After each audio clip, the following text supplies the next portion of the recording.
412వ శ్లోకం వరకు చెప్పుకున్నాం. ప్రతి వారం మాదిరిగా నేను జరిగినటువంటి శ్లోకాలను కొద్దిగా గుర్తు చేసుకుని తదిమ శ్లోకాల మీద వివరణ చేసుకుందాం.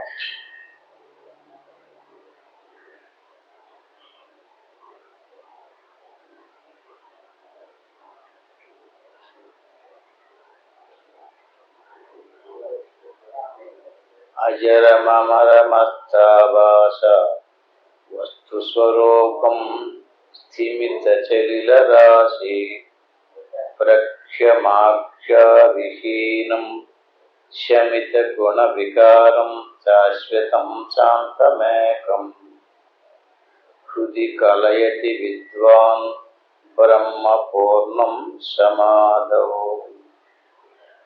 ప్రకృతి వికృతి శూన్యం భావనాతీత భావం సమరసమసమానం మాన సంబంధ దూరం నిగమ వచన చిత్తం నిత్య భస్మత్ ప్రసిద్ధం హృది కలయతి విద్వాన్ బ్రహ్మ పూర్ణం సమాధౌ. ఈ రెండు శ్లోకాల్లోనే చెప్పినటువంటి విషయం ఏమిటంటే ప్రకృతి వికృతి శూన్యం. ప్రకృతి పరిణామం చెందితే దాన్ని వికృతి అంటారు. ప్రకృతి పరిణామం చెందకుండా నిశ్చలంగా నిలిచిపోయి ఉండడం ప్రకృతి వికృతి శూన్యం.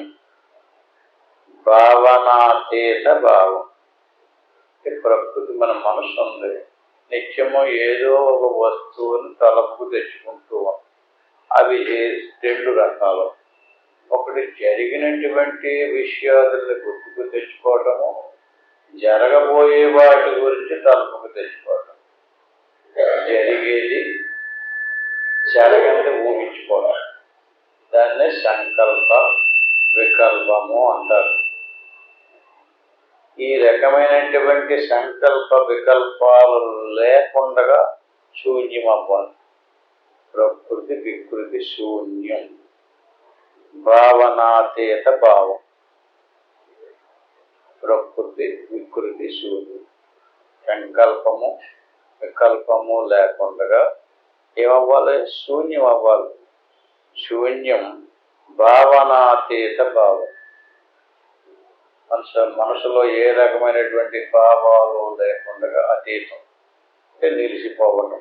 ప్రకృతి వికృతి శూన్యం భావనాతీత భావం. అంటే మన భావంలో ఈ రెండు రకాలైనటువంటి సంకల్ప వికల్పాలు లేనటువంటి దృశ్యరహితమైనటువంటి భావనాతీత భావంలో సమరస సమానం మాన సంబంధ దూరం. అంటే ప్రకృతికి సంబంధమైనటువంటి నామరూపాదులకు దూరంగా నిగమ వచన చిత్తం. నిగమాలు అంటే శాస్త్ర ప్రమాణాలు, నిగమాలు అంటే ప్రమాణ గ్రంథాలు.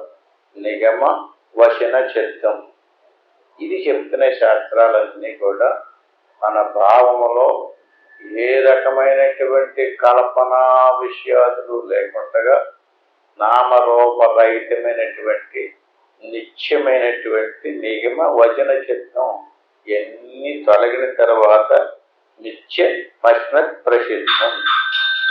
ఇవన్నీ ఆగిపోయిన కాడ నిర్వికారమైనటువంటి స్థితి ఏదైతుందో హృది కలయతి విద్వాన్. వాడిని విద్వాన్ అంటే విద్వత్తు, తెలిసినటువంటి వాడు.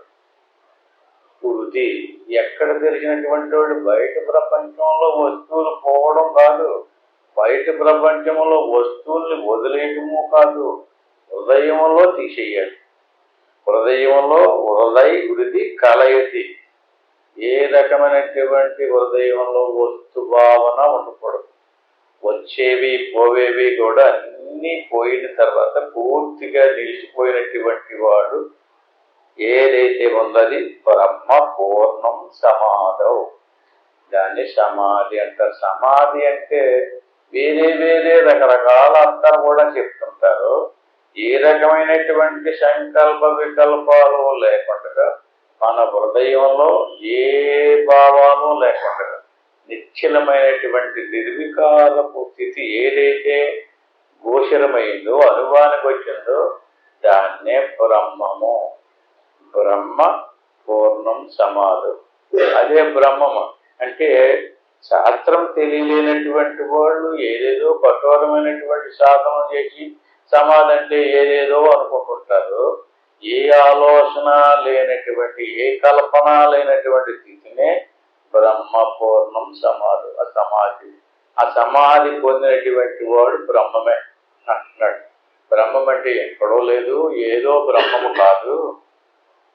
నీ మనసులో అంటే నీ హృదయంలో ఏ ఆలోచనలో తీసుకురానటువంటి మనసు నిశ్చలమైపోయి ప్రకృతి వికృతి శూన్యం ఆగిపోయినటువంటి స్థితిలో భావనాతీతం, ఏ భావాలు లేనటువంటి, ఏ ఆలోచనలు లేనటువంటి స్థితిలో ఎవరికి అనుభవానికి వచ్చిందో ఆ నిశ్చలమైనటువంటి స్థితే సమాధి. ఆ సమాధి పొందినటువంటి ఆ నిశ్చలమైన స్థితి ఏదైతుందో అదే బ్రహ్మము అని ఈ శ్లోకంలో చెప్పారు. అజర మమర మస్తావాస వస్తు స్వరూపం అంటే జరా మరణ మస్తు అంటే ఆ స్థితి ఎవరికైతే వచ్చినటువంటి వాడికి జరా మరణాలు ఉండవు. ఆ స్థితి అనుభవానికి రాకుండా నామరూపాదులతో కూడుకున్నటువంటి వస్తుభావంలో ఎవడైతే వస్తు స్వరూపం స్థిమిత శరీర రాశి ఆ నిర్వికారపు స్థితి అనుభవానికి లేకుండా వస్తు స్వరూపాన్ని భావన చేస్తున్నాడు. నేను ఇలాంటి ఆకారంతో ఉన్నాను, నా స్వరూపం పురుష స్వరూపం, నాది స్త్రీ స్వరూపం అంటూ ఈ రకంగా స్థిమితం లేకుండా అంటే ఒకే భావంలో ఒకే నిర్ణయంలో లేడు. కాంచేపు ఈ మతం అంటాడు, కాంచేపు ఆ మతం అంటాడు, కొంచెంసేపు ఈ దేవుడు అంటాడు, కాంచేపు ఆ దేవుడు అంటుంటాడు. స్థిమితం లేకుండా శైల రాశి అంటే సముద్రం కెరటాల మీద కెరటాలు వస్తూ పోతూ ఉంటాయి. అక్కడ స్థిమితం ఉండదు సముద్రంలో. శైలం అంటే అనేకమైనటువంటి కెరటాలు. హృదయంలో వస్తుభావన లేనటువంటి నిశ్చల స్థితి ఏదైతే ఉందో అది కెరటాలు లేనటువంటి సముద్రముల ప్రఖ్యమాఖ్యావిహీనం. అంటే అక్కడ కెరటాలు భాష్యంలో ఉపమానంగా చెప్పారు. అట్టి మాదిరిగా మన మనసులో ఏ విధమైనటువంటి ఆలోచనలు లేకుండా అంటే మామూలుగా ఎన్ని రకాలుగా ఆలోచనలు చేసినా సాధనలో మాత్రం ఏ ఆలోచన లేనటువంటి స్థితిలోకి వెళ్ళాలి. అలా వెళ్ళి ప్రఖ్యమాఖ్యావిహీనం శమిత గుణ వికారం శాశ్వతం శాంతమేకం. అలాంటి స్థితిలోకి వెళ్ళినటువంటి వాడికి గుణాలు శాంతిస్తాయి, శమింతాయి. శాశ్వతం శాంతమేకం అంటే మనం సాధనలోకి వెళ్ళినప్పుడు కొంతసేపు సంకల్ప వికల్పాలు లేనటువంటి నిశ్చల సమాధి స్థితిని పొందాం. బయటకు వచ్చిన తర్వాత మళ్ళీ అలజడలతో, అశాంతితో, ఆలోచనలతో ఎవరైతే మనసు పరిగెపెడుతూ ఉందో అటువంటి వాడికి శాంతం లేదు. అంటే అది ఈ గుణాల్లో వికారరహితమైనటువంటి స్థితి లభించిన తర్వాత శాశ్వత శాంతమేకం. అది శాశ్వతంగా ఆ అనుభవం మనసులో నిశ్చలమైపోవాలి. శాశ్వత శాంతమేకం. హృదయతి కలయతి విద్వాన్ హృదయంలో ఇంకా కలగాబలంగా ఏ ఆలోచనలు లేకుండా ఉండాలి. అటువంటి స్థితి ఏదైతే ఉందో బ్రహ్మపూర్ణం సమాధో సమాహితాంతఃకరణ స్వరూపే విలోకయాత్మానమఖండ వైభవం.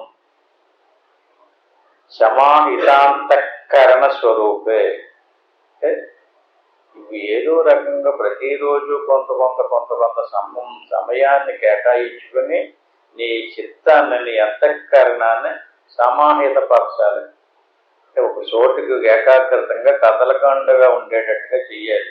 విలోకమాత్మానం అఖండ వైభవం. ఈ రకంగా బాహ్య సంబంధమైనటువంటి రేపేం జరుగుతుంది, ఎల్లుండి ఏం జరుగుతుంది అనేటువంటి ఆలోచన లేకుండా నిరంతరము ఆత్మను గూర్చిన ఆలోచన చెయ్యాలి. విలోకం అఖండమాత్మానం అఖండ వైభవం. ఖండం అంటే కొలత, కొంచెం అలా కొలత లేనటువంటి అఖండమైనటువంటి స్వరూపం ఆత్మ. అఖండ వైభవం, అది గొప్ప వైభవ స్థితి. విచ్చింది బంధం భవబంధ గంధితం. అప్పుడు మనకి సంబంధమైనటువంటి ముడులన్నీ తెగిపోతాయి. బంధం తెగిపోతుంది. విచ్చింది అంటే ఊడిపోతుంది.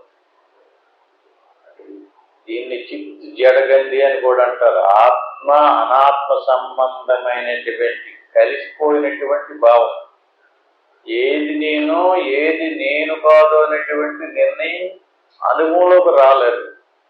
ఎవరికైతే రాలేదో, ఏది తగిలించుకున్నాడో, ఏది ధరించాడో, కర్మఫలాలు అనుభవించడానికి ఏది తగిలించుకుని వచ్చాడో ఆ భావంలోనే ఉన్నాడు. అది వదులుతులేదు. ఇంకా అంటే వదలాలి అంటే కేవలం ఏదో వినేయటమో కాదు, ఏదో పారాయణమో పూజో కాదు, ధ్యానంలోకి వెళ్ళాలి. నిరంతరం అభ్యాసం చేసి హృదయంలో ఆలోచనారహితమైనటువంటి స్థితిలోకి ఎవడైతే లేడో అటువంటి వాడికి విచ్చింది బంధం భవబంధ గంధితం.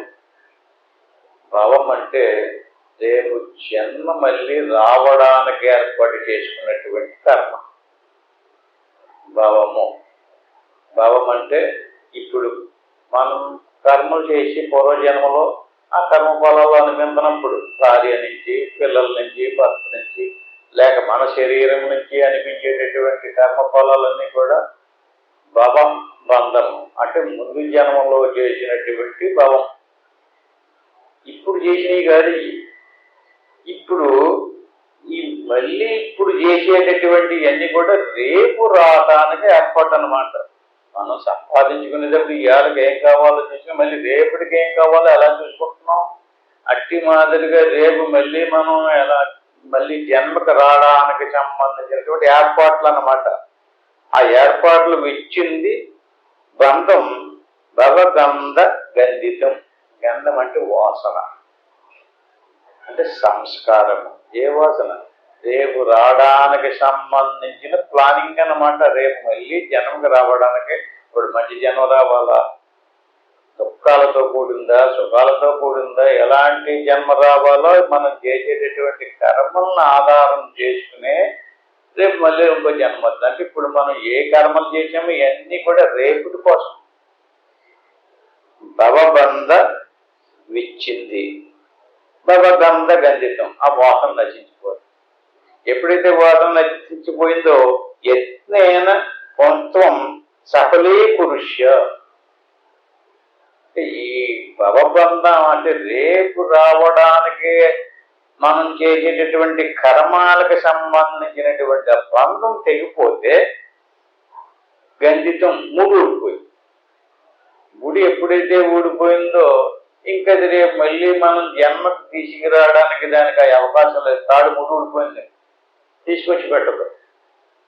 యత్నేన పొంత్వం అంచేత నువ్వు పురుషుడుగా, పురుషత్వం అంటే తెలివి. శరీరం ప్రకృతి స్వరూపం. శరీరము, ప్రాణము, మనసు ఈ మూడు కూడా ప్రకృతి స్వరూపం. అందులో మనకు తెలివి ఉంది కదా, ఆ తెలివికి పురుషుడని పేరు. యత్నేన త్వం సఫలీకృష్వ. చేత నీ తెలివిని రేపు జన్మకి రావడానికి సంబంధించినటువంటి కర్మలను కాకుండా భవబంధ గంధితం ముడి ఊడిపోవడానికి, రేపు మళ్ళీ రాకుండా ఉండడానికి నీ లోపల నీ హృదయంలో నిర్వికారమైనటువంటి స్థితి నీకు అనుభవంలోకి రావడం కోసం యత్నేన నీ పురుష ప్రయత్నంతో దాన్ని నిరంతరము ప్రయత్నం చేయాలి. ఇది కేవలం సాధన కాదు, ఆలోచన. విన్నటువంటి దాన్ని శ్రవణం అంటారు. ఆ విన్నటువంటి దాన్ని ఏకాంతంలో కూర్చుని మననం చెయ్యాలి. ఆ మననం చేయగా నేను ఏది నాది, నేననేదేది నాదనేదేది. నేను నాకు శరీరం తగులుకుంది అంటే నా శరీరం, నా ప్రాణం, నా ఇంద్రియాలు, నా మనసు, ఇవి మనకి బాగా మన స్వరూపానికి దగ్గరగా ఉన్నాయి. పురుషుడికి అంటే పురుషుడు అంటే మళ్ళీ మగాడు అనుకోకండి, అంటే తెలివి. స్త్రీలలోనూ పురుషులలోనే ఉండేటటువంటి తెలివికి పురుషుడు అని పేరు. ఈ పురుషుడికి బాగా దగ్గరగా ఉండేదేది? అహంకారం, మనసు, బుద్ధి, చిత్తం, జ్ఞానేంద్రియాలు, కర్మేంద్రియాలు, శరీరము మొదలైనవి అన్నమాట. ఈ శరీరానికి బయట ఉన్నటువంటి భార్య, భర్త, పిల్లలు వీళ్ళు దగ్గర వాళ్ళు కాదు. మన స్వరూపానికి బాగా దగ్గరగా ఉన్నటువంటిది మన మనసు, మన ఇంద్రియాలు, మన ప్రాణము, మన శరీరం. ఆ శరీరానికి యువతల పక్కన నా భార్య, నా పిల్లలు, నా ఇళ్ళు, నా వాకుళ్ళు, నా చేలు, నా చెట్టు అంచేది. ఇప్పుడు విచారణ చేయాలి. నేను, నాది. ఏది నేను, ఏది నాది?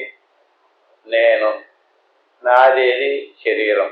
నా శరీరం బాగోలేదు, నా ప్రాణం బాగోలేదు, నా మనసు బాగోలేదు, నా కన్ను బాగోలేదు, కనపడతలేదు, నా చెవులు బాగోలేదు, వినబడతలేదు. ఇలా ఒక్కొక్క పరికరాన్ని పరిశీలించి చూడండి. నాది. నా చెయ్యి బాగోలేదు, చలుపుతుంది, నా కాలు మోకాలు నొప్పి అంటే నా శరీరంలో ఏదే పార్ట్లో ఎక్కడ తేడా ఉందో తెలుస్తుంది కదండి ఎవరికి? నాకు. అంటే నా శరీరంలో ఒక్కొక్క పార్టు అన్నీ పనిచేస్తున్నాయా లేదా? అలాగే మనసు బాగుందా? ఎలాంటి ఆలోచన చేస్తుంది? నేను, నాది. ఎవరికి తెలుస్తుంది ఇదంతా?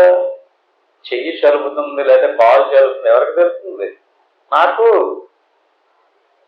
ఆ చలిపే చెయ్యి నేను కాదు, ఆ నెప్పెట్టే కాలు నేను కాదు, అది నాది. నేను వేరు అంటే ఈ పురుషుడు వేరు. ఆ పురుషుడికి తగులుకున్నటువంటి కాలు చేతులతో కూడుకున్నటువంటి ఆ శరీరం వేరు. ఆ శరీరాన్ని క్రియావంతం చేసేటటువంటి ప్రాణం వేరు. దానికి లోపలి శరీరం గురించి తెలుసుకునేటటువంటి మనసు వేరు. మనసులో ఉన్నటువంటి పురుషుడు అనబడేటువంటి తెలివి వేరు. యత్నేన ఈ పురుషుడు అనేటువంటి వాడిని మేల్కొల్పాలి. శరీరాన్ని ఎలా వంచడము, అలా వంచడము, ఎలా చేయడం, అలా చేయడం అన్నది ఆరోగ్య నిమిత్తం బాగానే ఉంది. పురుషుడి జోలికి వెళ్తలేదు మనం. శరీరం దాకానే ఇల్లు ఊరుకుంటున్నాం. అలాగే ఆ శరీరం లోపల ఉన్నటువంటి ప్రాణాన్ని తృప్తిపరచడానికి రకరకాల మంచి ఆహార పదార్థాలను పూజిస్తున్నాం. అది మంచిదే, దాన్ని కూడా కాదంటలేదు. అలాగే మనసు కోరుకున్నటువంటి విధానంలో ఆ ఊళ్ళో ఈ ఊళ్ళో తిప్పి అవన్నీ చూపించి తీసుకొస్తాను. ఆ గుళ్ళో దేవుడు, ఈ గుళ్ళో దేవుడు, ఆ పూజలు ఈ పూజలు. అది పోనీ మానే ఎద్దులండి, అలా కూడా చెయ్యండి. కానీ పురుషుడు నాది అంటున్నాడు కదా, నాది అనేటువంటి నేను అనేటువంటిది ఏదైతే ఉందో వాడిని మేలుకొల్పి వాడి గురించి ఎవడైతే తెలిసి ఉంటాడో సఫలీ పురుష్వ. అలా తెలుసుకోవాలన్నంతకాలం నువ్వు ఎన్ని యజ్ఞాలు చెయ్యి, యాగాలు చెయ్యి, పూజలు చెయ్యి, పారాయణలు చెయ్యి, లేకపోతే ధ్యానాలు చెయ్యి. ఇవన్నీ చేసినప్పటికీ అది సఫలీకృతం కాదు. సఫలీకృతం కావాలంటే ఈ జ్ఞానమే తెలియాలి. అప్పుడు నీ మానవ జన్మ సఫలీకృతం. అంటే ఎందుకు వచ్చింది అసలు ఈ శరీరం? 84 లక్షల రకాల జీవరాశుల శరీరాలు ఉన్నాయి కదా. అందులో ఏ శరీరం వచ్చినా పోతే మానవ జన్మే గొప్పతనమై ఉంది. అంటే మానవ జన్మలో ఈ జ్ఞానం తెలుసుకోవటానికి అవకాశం. అందువల్ల నువ్వు మనిషివా అయితే ఖచ్చితంగా మేలుకోవాలి. అందుకని ఉపనిషత్తు చెప్పింది, ఉత్తిష్ఠిత జాగ్రత్త ప్రాప్తురాన్ని బోధిత. లెండి, మేలుకోండి. మీరెవరో, మీరు ఎందుకు వచ్చారో, మీరు ఈ శరీరం ఎందుకు తగిలించుకున్నారో తెలుసుకోండి. తెలుసుకుని ఆ నేననేటువంటి వాడు వేరు, నాది అనేటువంటిది వాడు వేరు.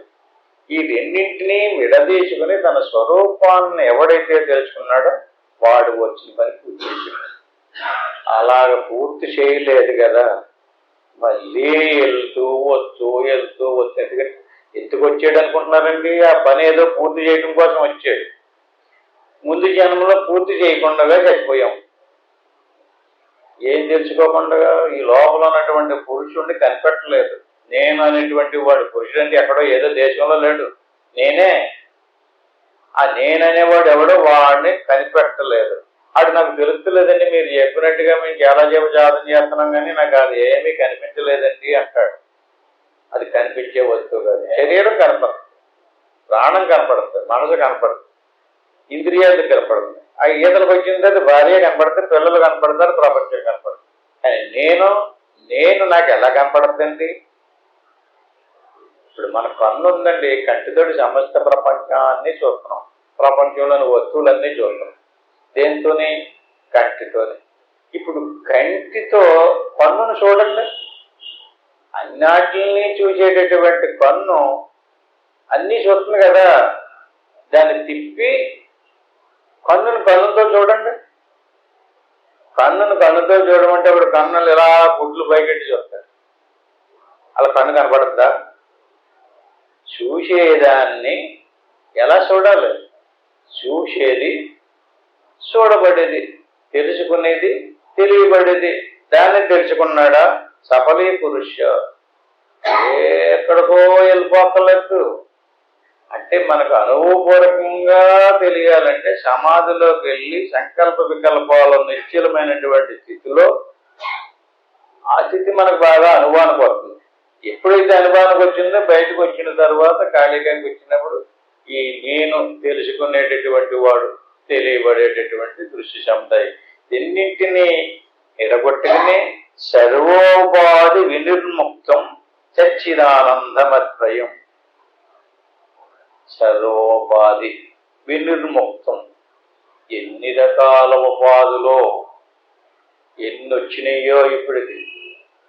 అన్ని వచ్చిన ప్రతిసారి మనిషి శరీరం రాలేదు మనకి.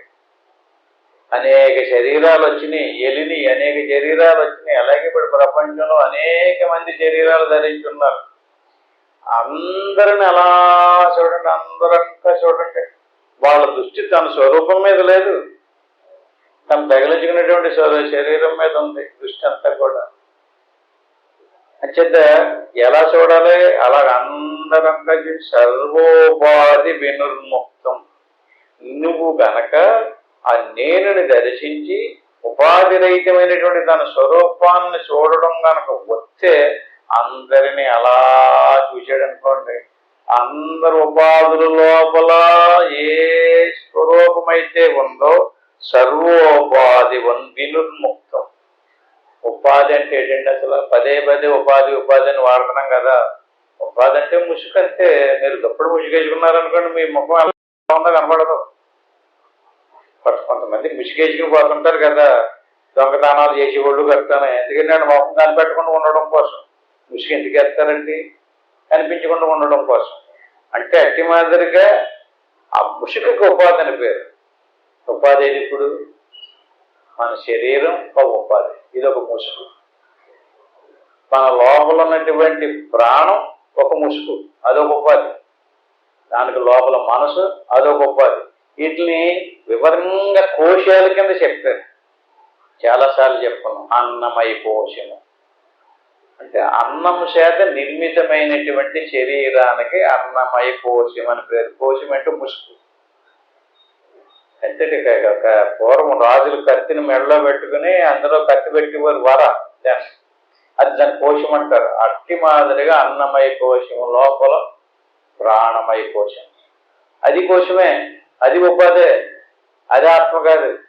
ప్రాణమయ కోశానికి లోపల మనోమయ కోశం, అది కోశమే, అది ఆత్మ కాదు. శరీరము, ప్రాణము, మనసు. మనసును కూడా దాటిన తర్వాత ఊరుకోలేదు, ఇంకా వెళ్ళలేదు. విజ్ఞానమయ కోశం. విజ్ఞానమయ కోశం అంటే బుద్ధి. బుద్ధి కూడా ఒక కోశమే, ఉపాధి. బుద్ధికి లోపల ఆనందమయ కోశం. ఆనందమయ కోశం అంటే నాకు ఆనందం కనబడిపోతుంది, ఆనందం నాకు కూడా వచ్చేస్తుంది, ఆనందం నాకు తెలిసిపోతుంది అంటుంటాడు కదండి. అది ఆత్మ కాదు, నీ స్వరూపం. అంటే నీ స్వరూపంతో దాన్ని చూస్తున్నావు అనుకో, అది కోశం అవుతుంది. నీ స్వరూపాన్నే నువ్వు చూసుకుంటే అది ఉపాధి కాదు. నీ స్వరూపానికి ఆవరణంగా ఉన్నటువంటిదని ఉపాధి. ఇలాగ అన్నమయ కోశము, ప్రాణమయ కోశము, మనోమయ కోశము, విజ్ఞానమయ కోశము, ఆనందమయ కోశం. ఈ అన్ని కోశాలకి లోపల మన స్వరూపం. ఈ రకమైనటువంటి సర్వోపాధి వినిర్ముక్తం. ఈ కోశాలన్నీ దాటుకుని వెళ్ళిన తర్వాత సచ్చిదానందమద్వయం. సత్తు, చిత్తు, ఆనందము.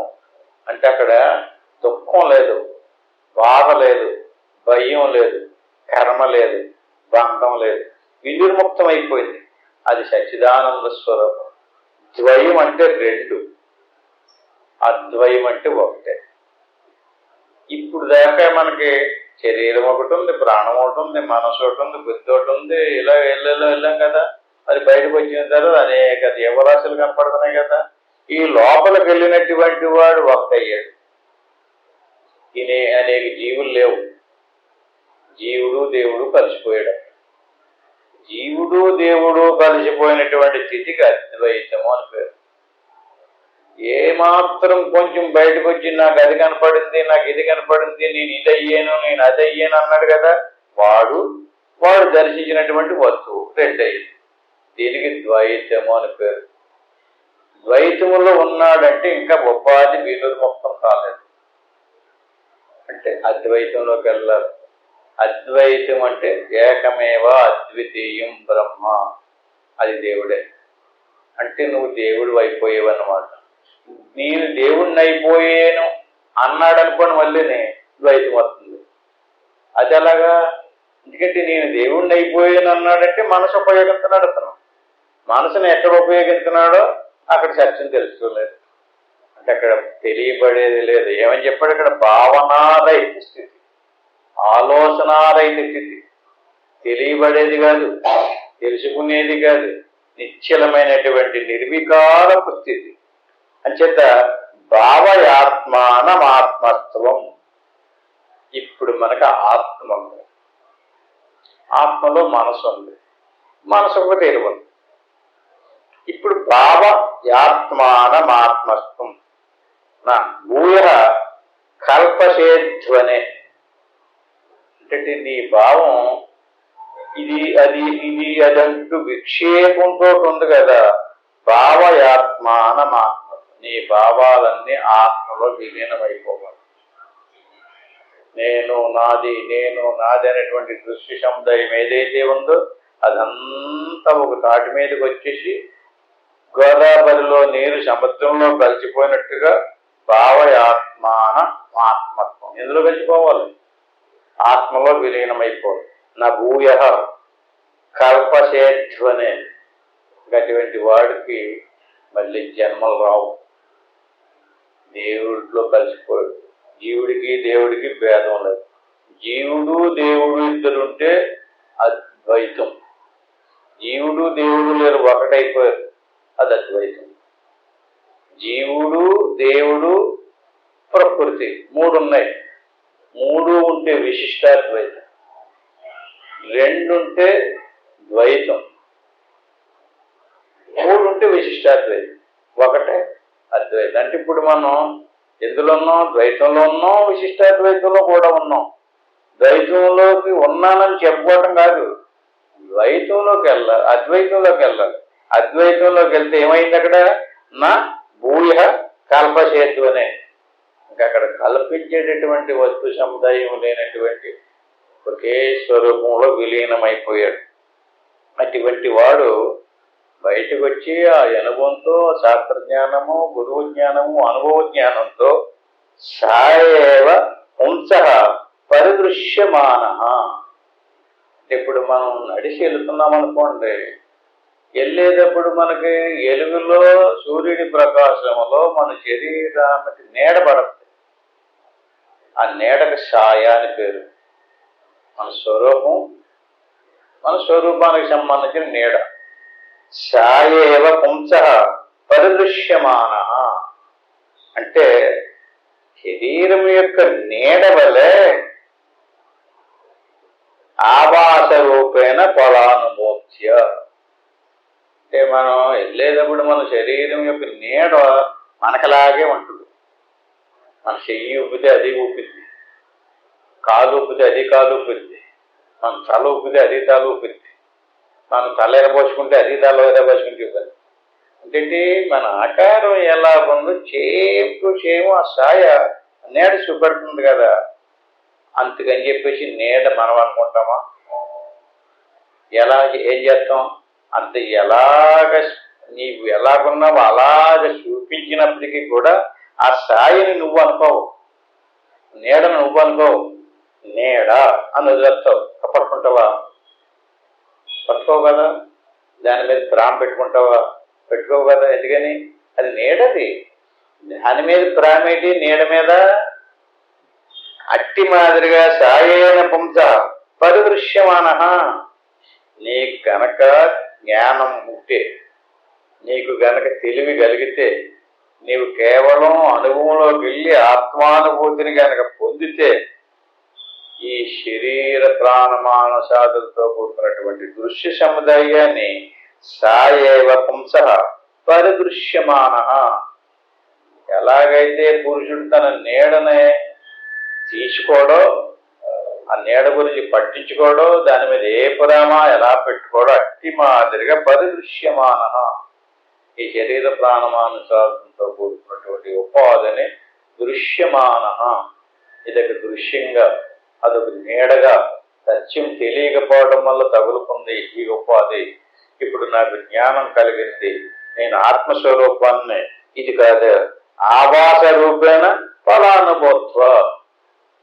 ఆభాస అంటే, ఆభాస అంటే ఏంటి అంటే, ఇందాకేమో నీడను ఉపమానంగా చెప్పాడు, ఇప్పుడు ఆభాసను చెప్తున్నాడు. ఆభాస రూపేణ ఫలానుభూత్వ అంటే మన శరీరంలో రెండు నేనులు ఉన్నాయి, ఒకటి ఆత్మ, ఒకటి ఆభాస. ఆభాస అంటే ఆత్మ యొక్క ప్రకాశం మనసులో ప్రతిబింబించే, ఆత్మ యొక్క లక్షణం అంతా మనసులో ప్రతిబింబం. ఆ మనసులో ప్రతిబింబించినటువంటి ప్రతిబింబానికి చిదాభాస. చిత్ అంటే చైతన్యం అంటే ఆత్మ. ఆ ప్రతిబింబానికి తెలివి అని పేరు.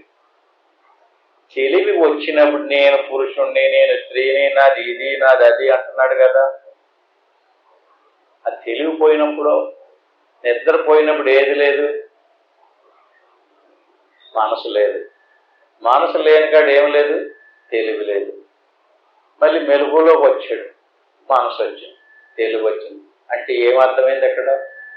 అంటే మనలో ఉన్నటువంటి నిత్యము ఉండేటటువంటి నేనేమో సాక్షి, దాన్ని అధిష్టానము అంటారు, అదే ఆత్మ అంటారు. వస్తూ పోతూ ఉండేటటువంటి నేను చిదాభాస. ఈ చిదాభాస ఏదైతే ఉన్నది ప్రకాశ వస్తువు గనక, ఈ మనసులో ప్రతిబింబించడం వల్ల మనసులో మనం ఎలాంటి గుణాలని తయారు చేసుకున్నామో ఆ గుణాలన్నీ చూపెడుతుంది. ఇక్కడ కొంచెం బాగా ఆలోచించండి. ఇప్పుడు కరెంట్ వచ్చినప్పుడు ఫ్యాన్ తిరుగుతుంది, లైట్ వెలుగుతుంది. అట్టి మాదిరిగా మనసులోకి ఎలాంటి స్వభావం ఉందో, ఎలాంటి సంస్కారం ఉందో, ఎలాంటి ఆలోచనలు ఉన్నాయో ఆ ఆలోచనలను ప్రతిబింబించదు. అంటే చిదాభాస వస్తే, చిదాభాస రాలేదనుకోండి మనసు జడం, అది ప్రకృతి స్వరూపం. ప్రకాశం ఆత్మ, ఆత్మిక ప్రకాశం మనసులో ప్రతిబింబించింది. మనసులోని దొంగ స్వభావం ఉందనుకోండి, వెంటనే దొంగ సంబంధమైన ఆలోచనలు వస్తాయి. మరి ఏదన్నా తిండిపోతే ఆలోచన వస్తే ఆ ఆలోచన జరుగుతుంది. ఏదన్నా ఊరు వెళ్ళాలనేటువంటి, అంటే మన పూర్వజన్మలో ఎలాంటి సంస్కారాలతో మన మనసును తయారు చేసుకున్నామో, ఎలాగంటే ఇప్పుడు జ్ఞాపకించి ఉందనుకోండి, పాతినప్పుడు యాప కొంకుడి చెట్టు మొలుగుతుంది. ఎందులోంచి వచ్చింది? విత్తనంలో ఏముంది? ఆ కొంకుడి చెట్టుకి సంబంధించినటువంటి స్వభావం, ఆ యాప చెట్టుకి సంబంధించినటువంటి యాప స్వభావం ఆ యాప గింజలో ఉంది. అట్టి మాదిరిగా మనం ముందు జన్మలో మన కర్మలు కాదు మనల్ని బంధించ, మన మనస్సే.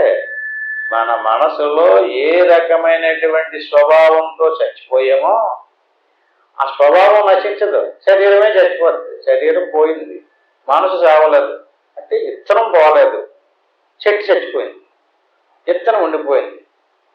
చెట్టు చచ్చిపోయినందు మళ్ళా ఏ నష్టమో లేదు, ఇన్ని విత్తనాలు ఇచ్చి వెళ్ళింది అది.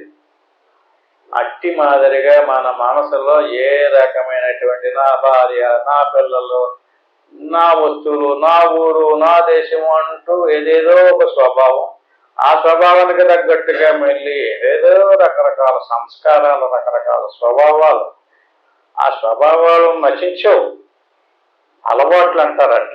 మనిషి ఎలాంటి అలవాట్లు చేసుకుంటాడో ఆ అలవాట్లన్నీ ఒక స్వభావం. ఒకడు పొద్దున్నే లేచి స్నానం చేసి పూజలు చేసి ఏదో పారాయణ చేసాడు అనుకోండి, అదొక స్వభావం. అది మంచిదే. కొంచెం పొద్దున్న లేచిన కాడి నుంచి తాగేసి సిగరెట్లు, బీడీలు, రకరకాలుగా చుట్టలు గట్ట కలుపుతారు కదండి, అదొక స్వభావం. లేదా ఇంకా ఈదులంబడా తిరుగుతాడు, ఓళ్ళంబడా తిరుగుతుంటాడు, అదొక స్వభావం. ఎలా తయారు చేసుకుంటాడు అక్కడ చేతిలోనే ఉంది మొత్తం అంతా. అదంతా ఎందులో తయారైంది? రికార్డు మనసులో తయారైంది. ఆ మనసుని స్వభావాన్ని మార్చలేదు అంటే కొన్ని ఆ రకమైనటువంటి అతినే మనసులో 4 కొన్ని లక్షణాలు ఉంటాయి. మలా విక్షేప ఆవరణాలు అంటారు. అంటే పాప సంబంధమైనటువంటి ఆలోచనలతో కూడుకుని ఉంటే మలదోషం అంటారు. ఎప్పుడు ఏదో ఒక ఆలోచన చేస్తే విక్షేపం అంటారు. ఈ దేవుడు అంటే ఏంటో తెలియకుండా ఉండడం ఆవరణం అంటారు. ఈ రకమైనటువంటి దోషాలతో మనసును తయారు చేసుకుని వెళ్ళాడు. అదే మనసు వచ్చింది. ఇప్పుడు మనసు లేదు, హాయిగా ఉన్నాడు. సుఖంగా నిద్రలో మనసు లేదు, ఏ స్వభావం లేదు, ఏ సంస్కారం లేదు కదా, రాజు లేదు, పేద లేదు. ఉపనిషత్తులు ఎలాంటి బోర్డు కథలు చెప్పారు. రాజుగారు పడుకున్నాడు లోపల, ఔషధుడిగా తలుపున్నారు. గుమ్మం కాడ కాపలా కాసేవాడు పడుకున్నాడు భటుడు. నిద్ర పట్టేసింది ఇద్దరికే. ఎవరు ఎక్కువ అందులో నిద్రలో? వెలుగులోకి రాగానే నేను రాజు అంటాడు, వెలుగులోకి రాగానే అయ్యగారండి నేను భటుడినండి అంటాడు. నిద్రలోనూ రాజు లేడు, పేద లేడు కదా. అంటే అక్కడ ఏం లేకపోవడం వల్ల సమర్థం వచ్చింది? మనసు లేకపోవడం. ఎక్కడ మనసు వచ్చిందో అక్కడ తేడా వచ్చేస్తుంది. మొత్తం అంతా మనసు పోయిందా అంటే ఆ మనసు వచ్చాక కూడా నువ్వు ఎలా తయారు చేస్తే అలాంటి ఆలోచన చేస్తావు. అది నీ చేతిలో. దాన్నే పురుష ప్రయత్నం అంటారు. అంటే మనసును పోగొట్టడం అన్నాడు కూడా నీ వల్ల అవదు. నాకు మనసు ఆగిపోయింది అంటాడు. ఆగిపోతే ఏం చెప్పంటుంది? మళ్ళీ వచ్చేస్తుంది. రాగానే మళ్ళీ యథాతథంగా జమ్ అంట గురమెక్కేస్తాడు. అంటే ఏంటి? స్వభావాన్ని మార్చు. ఇలాంటి ఆలోచనలోకి తీసుకురా. సత్కర్మలు, ఉపాసన కర్మలు, యోగము, జ్ఞానము, ఇన్ని ఖాళీ దొరికినప్పుడల్లా సాధన చేసుకుంటున్నావు అనుకో, ఇదొక సంస్కారం. నువ్వు ఖాళీ దొరికినప్పుడల్లా ఏ ఉపనిషత్తు, భగవద్గీత పారాయణ చేస్తున్నావు కాదు, ఒక సంస్కారం. నువ్వు సంపాదించుకున్న దాంట్లో 10% తీసి దానమో ధర్మమో చేసుకుంటున్నావు అనుకో, అదొక స్వభావం, అదొక సంస్కారం. ఇలాంటి మంచి సంస్కారాల వల్ల పుణ్యం వస్తుంది, దానివల్ల రేపు మంచి జన్మ. అలా కాకుండా వేరే వేరే వాసనల వల్ల వేరే వేరే సంస్కారాలు ఏర్పడతాయి. అన్నిటికీ మూల కారణం మనసు. ఈ మనసులో పడినటువంటి ప్రతిబింబం పడకపోతే మనసు చాలా చక్కగా హాయిగా సుఖంగా ఆనందంగా ఉంటుంది. మనసు లేదు కదా. మరి మనసులోకి ప్రతిబింబం పడిగిందే సాయైన పుంస పరిదృశ్యమాన. నిద్రపోతే అందరూ సమానం. తల్లి, భార్య, భర్త, తల్లి, పిల్ల, ఆడ, మగ ఏమి ఉండదండి. ఎక్కడ మనసు లేకపోతేనే. మనసు వస్తేనే నేను భార్య, నువ్వు భార్య నేను చెప్పినట్టు మాట అంటావు, వినాలంటాడు. ఎప్పుడు? మనసు వచ్చాకనే. అంటే మనసు తీసేయండి, తీయటం కుదరదు. ఎందుకని? శరీరము, ప్రాణము, మనసు ఈ మూడింటికి ప్రకృతి అని పేరు. బాగా గుర్తుపెట్టుకోండి. ప్రకృతికి మాయ అని పేరు. మాయ జీవుడు అధీనంలో ఉండదు. అమ్మమాయ దొరచేయ దాటడం కుదరదు. కానీ ఈ ప్రకృతిని మార్చొచ్చు. మలినంగా ఉన్నటువంటి దాన్ని శుద్ధంగా మార్చవచ్చు, జ్ఞానంగా మార్చవచ్చు. సత్వగుణాలతో మంచి మంచి పుణ్యకర్మలు, ఉపాసనా కర్మలు, యోగ జ్ఞానాలతో మనసు యొక్క స్వభావం మారుతుంది. మనసు యొక్క స్వభావం మారిందనుకోండి, మంచిగా సాధనలో ఎక్కువసేపు కూర్చొని వస్తుంది. మనసు యొక్క స్వభావం మారకపోతే అది 10 నిమిషాలు కూడా నిన్ను కూర్చొని అవ్వదు. ఏవో తీసుకొచ్చి పెట్టేస్తుంటావు. ఆ ఆలోచనలతో నువ్వు సతమతం అయిపోయి లేచిపోతుంటావు. అంచేత సాయైన పుంస పరిదృశ్యమాన. అంచేత ప్రతిబింబం పడిందా నీ స్వభావం ఓపెన్ అయిపోతుంది. ప్రతిబింబం పడలేదు కదా, నువ్వు దొంగోడివో తెలదు, దొరవో తెలదు, ఏమీ తెలదు. మాట్లాడలేదనుకోండి, మనిషి అలా మౌనంగా కూర్చున్నాడంటే ఆడి గురించి ఎవరు చెప్పలేం. అందుకని నోరు ఇప్పితే తెలుస్తుంది ఆడి గొప్పతనం ఏంటనేది, ఏ స్వభావంతో ఎలాంటి మాటలు మాట్లాడుతున్నాడో తెలుస్తుంది. నోరు ఇప్పకపోతే అంటే మాట్లాడేటంటే వాడి స్వభావం వార్త ద్వారా బయటపడుతుంది. అట్టి మాదిరిగా ఆవాస రూపేణ ఫలానుభూత్వ అంటే ఆవాసను అనుసరించే నీకు ఫలం ఏర్పడుతుంది. ఆవాసను అనుసరించే నువ్వు మాట్లాడుతున్నావు, ఆవాసను అనుసరించే నువ్వు కర్మ చేస్తున్నావు. ఆవాసే కనుక లేకపోతే నువ్వు కర్మ చెయ్యు. కర్మ చేస్తే నిన్ను బంధిస్తుంది. ఫలానుభూత్వ నీకు ఫలం ఎందుకు ఏర్పడుతుంది? ప్రతిబింబం పడగానే నేను ఇలాగా, నాది అలాగా, నాకు ఇలా నష్టం వచ్చింది, నాకు అలా కష్టం వచ్చింది అంటాడు. ఎప్పుడు అంటాడు? ఆ ప్రతిబింబం పడినప్పుడు. అంచేత శరీరమారాచ్యవ వన్నితస్థం, అంచేత శరీరమారాచ్యవ సన్నిరసత్వం. అందుకని నీ ఆవాస అంటే ప్రతిబింబము నీ మనసులో పడినప్పుడు తెలివి వచ్చింది కదా, అప్పుడు ఏమనుకోమంటున్నాడంటే శరీరమారాచ్యవన్నిరస్తం. నీ శరీరాన్ని, ఇది నా శరీరం కదా, ఇది శవం అనుకోమంటున్నాడు. శరీరమారాచ్యవన్నిరస్తం, శరీరం శవం. నువ్వు అనుకున్నా అనుకోకపోయినా శవమే. శరీరం శవమా? భగవద్గీతలో ఎప్పుడో చెప్పాడు. ఏమని? దేహము దేహి, దేహి నిత్యం, దేహం అనిత్యం. దేహం శుద్ధమైనటువంటిది దేహి, దేహం అశుద్ధమైనటువంటిది. అత్యంత మలినో దేహిక, దేహీశ అత్యంత నిర్మల. భగవద్గీత. ఎలాగా? దేహి దేహము రెండు వస్తువులు. దేహమును ధరించినటువంటి వాడిని దేహి అంటారు. దేహి. ఆ దేహికి ఉపాధిగా ఉన్నటువంటి వస్తువుని దేహం అంటారు. దేహం ఎలాంటిది? అత్యంత మలినో దేహగా. ఇది అత్యంత మలినము అంటే సరిపోతుంది కదా. కృష్ణ పరమాత్మ అత్యంత మలినో దేహ, దేహము అత్యంత మలినమయ్య నిరంతరము. శరీరము నుండి చెమట కంపు, మలమూత్రాల విసర్జన, ముక్కు, చెవులు, ఇలా శరీరములో ఆపాదమస్తలో కూడా. అంచేత శరీరమాద శవన్నిరస్తం. ఆ శరీరంలో ప్రాణం తప్పుకున్నాక చూడండి, అది శవం.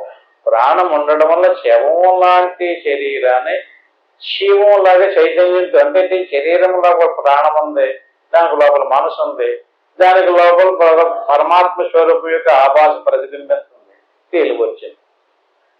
కానీ లోపల స్వరూపం ఆత్మ. ఆత్మ ఎలాంటిది అనుకుంటున్నారు? ఆత్మకి ఏ సంబంధము లేదు.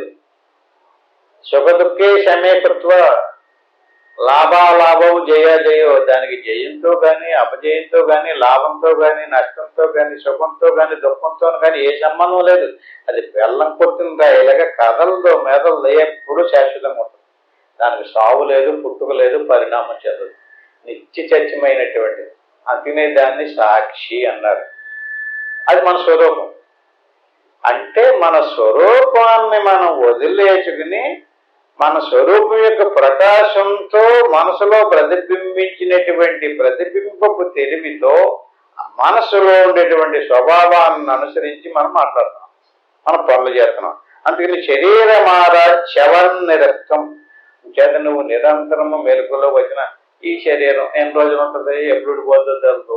ఈ శరీరం శాశ్వతం కాదు, సత్యం కాదు. నీటి ఆకు మీద మంచు బిందులాగా ఎప్పుడు రాలిపోతుందో తెలుసు. శరీరం శాశ్వతం కాదు. ఎందరో మహాత్ములు ఎన్నెన్నో మహాకార్యాలు చేశారు, ఎవడు భూమి మీద నిలబడలేదు. అంచేత శరీరం మీద ప్రేమ తగ్గించుకోవాలి, వైరాగ్యం పెంచుకోవాలి. శరీరాన్ని శవంలా చూడమంటున్నాడు.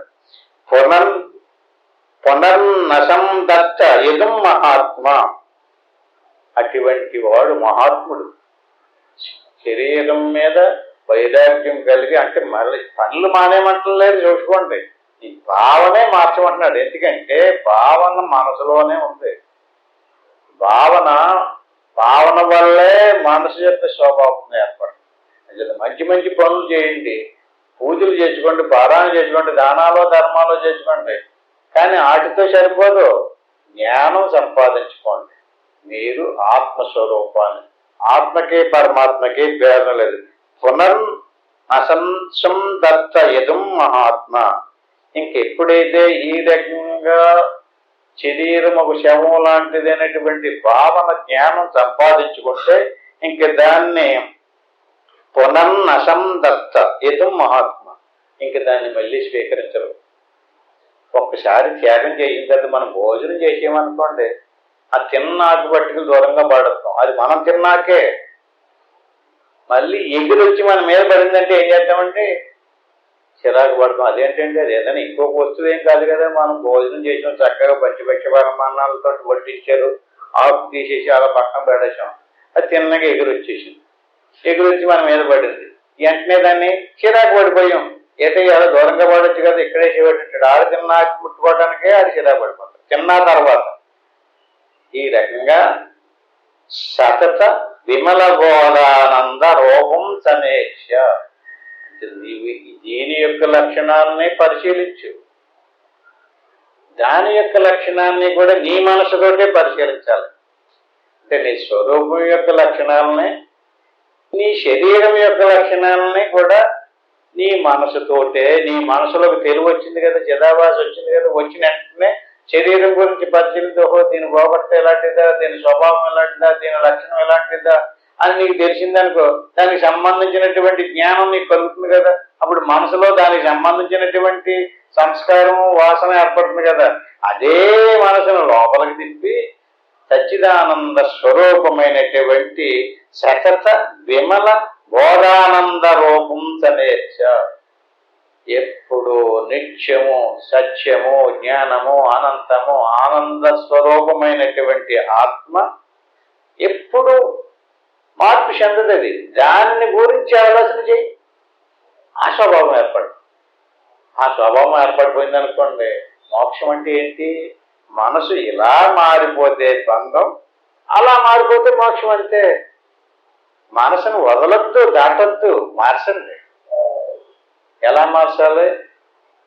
నా స్వరూపం సచ్చిదానంద స్వరూపం, నాకు పుట్టుక లేదు, నాకు సావు లేదు, జనన మరణ రహితమైనటువంటి చిదానంద రూప శివోహం శివోహం అని నిరంతరము లేచింది కానించి నిరంతరము అదే ఆలోచన చేస్తూ, దానికి సంబంధించినటువంటి గ్రంథాలు చదువుకుంటూ, దానికి సంబంధించినటువంటి బోధ వింటూ, దానికి సంబంధించినటువంటి ధ్యానం చేస్తూ ఉంటే ఏమవుతుంది? అప్పుడు మనసు మారిపోద్ది. మనసు ఆ రకంగా మారిపోతే మోక్షం, ఈ రకంగా మారిపోతే తీసుకొచ్చి పెడుతుంది మళ్ళీ ఇంకో శరీరం. ఈ రకంగా స్వభావాన శరీరం వైపుకి దిక్కి మారిపోతే నిన్ను బ్రహ్మదేవుడు కూడా కాపాడలేడు. ఎందుకంటే శరీరం వచ్చిన తర్వాత శరీరానికి ఏదో బాధో భయమో కష్టమో నష్టమో లాభమో సుఖమో, ఒక లాభం ఉండదు కదా. ఇది ఎందుకు వచ్చింది? ఇది ఇవన్నీ అనిపించడానికే వచ్చింది. అంచేది దీని వైపు నుంచి మనం దృష్టిని మళ్ళించి ఆత్మ వైపుకి తిప్పాలి. ఈ రకంగా సతత విమల బోధానంద రూపం సమేక్ష. ఈ బోధ యొక్క ప్రయోజనం ఏంటంటే పరిశీలన, ఆలోచన. త్యజ జడ మల రూపోపాధిమేతం సుదూరే. సజ జడ అంటే జడము మల రూపము అయినటువంటి ఉపాధిమేతం సుదూరే అంటే దీనికి కొన్ని లక్షణాలు ఉన్నాయి. జడం, మలం, ఉపాధిమేతం సుదూరే. అద పునరపి నైష స్మరత్యా వాంత వస్తు. ఒకడు వాంతి చేసుకున్నాడు, ఆడు తిన్నదే, ఇందుకు జీర్ణం అవ్వలేదు, వాంత వస్తు వాంత అయ్యింది. ఆ తిన్నప్పుడు దానికి ఎంతో ప్రీతిగో ఆవురావురమంటూ తిన్నాడు, ఇవ్వడలేదు, వాంతి అయిపోయింది. ఆ వాంతి అయిపోయిన దాన్ని నేను చాలా ఖరీదెట్టి కొన్నాను, చాలా కష్టపడి సంపాదించుకున్నాను, ఇది వాంతి అయిపోయిందని చెప్పి మళ్ళీ తినడట. ఎందుకని? వాంతి అయిపోయిందని పానివ్వకుండా మళ్ళీ జాగ్రత్తగా మళ్ళీ ప్లేట్లోకి తీసుకుని మళ్ళీ లోపలికి తినాలంటే పునరపి అంటే మళ్ళీ ఒకసారి తినేసిన దాన్ని మళ్ళీ పునరపి మళ్ళీ ఇంక తినలేడు. ఎందుకని? అది వాంతి ఇవ్వడలేదు, పోయింది కదా. పునరపి నైష స్మర్యతాం వాంతవత్. అట్టి మాదిరిగా ఒక్కసారి ఈ శరీరం యొక్క యథార్థం నీకు తెలిసి రావాలి. తెలిసినప్పుడు వాంతైనటువంటి వస్తువుని మళ్ళీ ఎలాగైతే నువ్వు స్వీకరించటం లేదో అట్టి మాదిరిగా ఈ శరీరం మీద నీకు భ్రాంతి కలగదట, నీకు ప్రీతి కలగదట, నీకు వాంతి అవ్వాలి. వాంతి అయినప్పుడు తెలుస్తుంది. వాంతి అవడం అంటే ఏంటి? ఇవన్నీ దాటి శరీర ప్రాణ మానసాదుల్ని దాటిపోయి సచ్చిదానంద స్వరూపమైనటువంటి నీ స్థితి నీకు అనుభవంలోకి రావాలి. స్వరణ విషయబోధం కలపతే కుదుర్చినాయ. ఎంత కల్పన! దీన్ని నీ మనసుని నేటాక్కర చేతి ఉంటే అలాగా లయం అవుతుంది కదా. మనసును లయం అవనివ్వకుండా కల్పన చేస్తూ ఉంటే పెరుగుతూనే ఉంటుంది సంసారం. అంచేత ఆత్మస్వరూపాన్ని నిరంతరము స్మరిస్తూ ఉండాలి. అనాత్మస్వరూపాన్ని కూడా స్మరించాలి. ఇది ఇలాంటిది, ఇది ఇలాంటిది, ఇది ఇలాంటిది, ఇది ఇలాంటిది, దీని లక్షణం ఇది, దీని లక్షణం ఇది. ఇది వస్తూ పోతూ ఉంటుంది, బాధ పెడతా ఉంటుంది, భయపెడతా ఉంటుంది. అది సుఖాన్ని కలిగిస్తూ ఉంటుంది, మోక్షాన్ని ఇస్తుంది, ఆనందాన్ని ఇస్తుంది. దీని లక్షణం ఇది, దీని లక్షణం ఇది. విచారణ వల్లే మోక్షం. విచారణ వల్ల మనసు మారుతుంది. విచారణ ఎవరికి లేదో వాడి మనసు మారదు. ఇలా సాధన చేస్తాడు, నేను అందరికంటే గొప్పని, నాకు సాధన చేసి నాకు అందరూ తెలిసిపోయింది అంటుంటారు. అలా కుదరదు. మనసు మారాలి. మనసు మారిపోయిందా అతని స్వభావం మారిపోతుంది. ఎలా మారిపోవాలి? ఆత్మాకారంగా మారిపోవాలి. అంతఃకరణం అంతర్ముఖమయ్యి బ్రహ్మాకారంగా మారినటువంటి వాడికి బ్రహ్మజ్ఞానం కలిగింది. ఈ మాటకు అర్థం ఏంటంటే అంతఃకరణం అంతర్ముఖమయ్యి ఆత్మాకారంగా మార్పు చెందాలి. అంతేగాని రహితం అవ్వకూడదు. రహితం మీద గుర్తించేవాడు ఉండడు. నీకు మనసు ఉంటేనే నువ్వు గుర్తించగలుగుతావు ఆ సచ్చిదానంద స్వరూపాన్ని.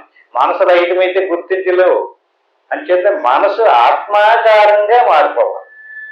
ఎవరికి మనసు ఆత్మాకారంగా మారిపోయిందో అటువంటి వాడికి ఆత్మజ్ఞానం కలిగింది. ఎవరికి ఆత్మజ్ఞానం కలిగిందో వాడికి మోక్షం. జత సమూలమేత పరిదశ్యవను సదాత్మని బ్రహ్మణి నిర్వికల్పే తత స్వయం నిత్య విశుద్ధ బోధ ఆనందాత్మనా తిష్టతి విద్వరిష్ట. ఈ శ్లోకం వచ్చేవారం చెప్పుకుందాం, తోటి ముగించుకుందాం. హరి ఓం తత్సత్. ఆత్మబంధువులారా, అది చాలా చక్కని విషయాలు తెలుసుకున్నాం కనుక మళ్ళీ ఒకసారి గుర్తు చేసుకోండి.